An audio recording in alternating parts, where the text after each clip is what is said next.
Dahil wala pa naman po tayong customer, is meron po akong isi-share sa inyo. Meron po akong ipapakita sa inyo na vending machine. Kasi every time kasi na pumapasok yung mga customer namin dito is natutuwa sila sa mga vending machine namin dito. Meron po kasi kami dito na 7 na vending machine. Meron po ditong 4. Tapos meron po ditong 3. Ayan, tuturo ko po sa inyo kung paano po ito gawin. Ito pong 3 na to, 1, 2, 3. Connected po silang 3. Halimbawa, bibili po kayo dito. Dito po kayo mag-i-insert ng bayad nyo or ng pera nyo. Pag dito po kayo bumili, dito pa rin po. Pag dito naman po, dito din po kayo.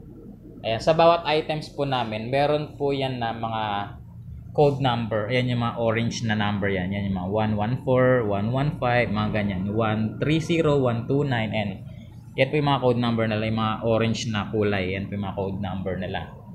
Ganon din po dito. Dito rin po may mga code number. Ayan, code number. Ayan. For example, bibili po ako ng coffee. Ayan. Ito bibiling ko po itong coffee na 245 yung code number niya. Wait lang po. Bago pala po kayo mag-insert ng pera nyo, ito pong machine na to is hindi po nag-accept ng 1,500. Actually, pwede naman din po. Nagtatanggap din po siya ng 1,000 or 500. Ang problema nga lang po, hindi po kayo susuklian ng paper money or mga bills. For example, imagine mo bibili ka ng sa halagang 30 pesos tapos nag-insert ka ng 1,000 pesos. Ang isusukli niya lang sa'yo is mga coins. Nag-change naman din po siya pero mga coins po.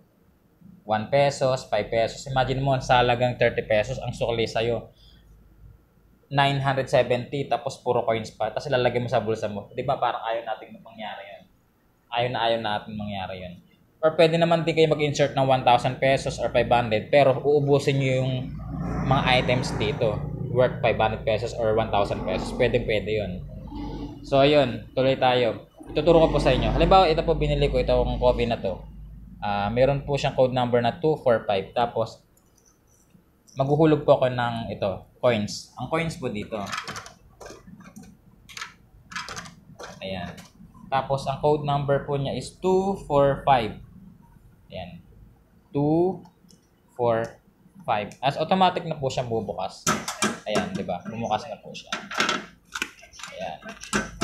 Tapos meron pa po akong credits na 2 pesos. Siyempre wala naman po dito mga items na worth 2 pesos. So, change na po natin siya. Pindutin po natin itong change.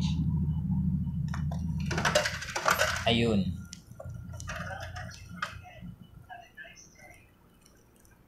Ang mga ina-accept lang po nitong machine na to, yung 100 pesos, 50 pesos, yung 20 pesos na paper, hindi rin po siya tinatanggap kasi halos kasi karamihan kasi sa mga 20 pesos.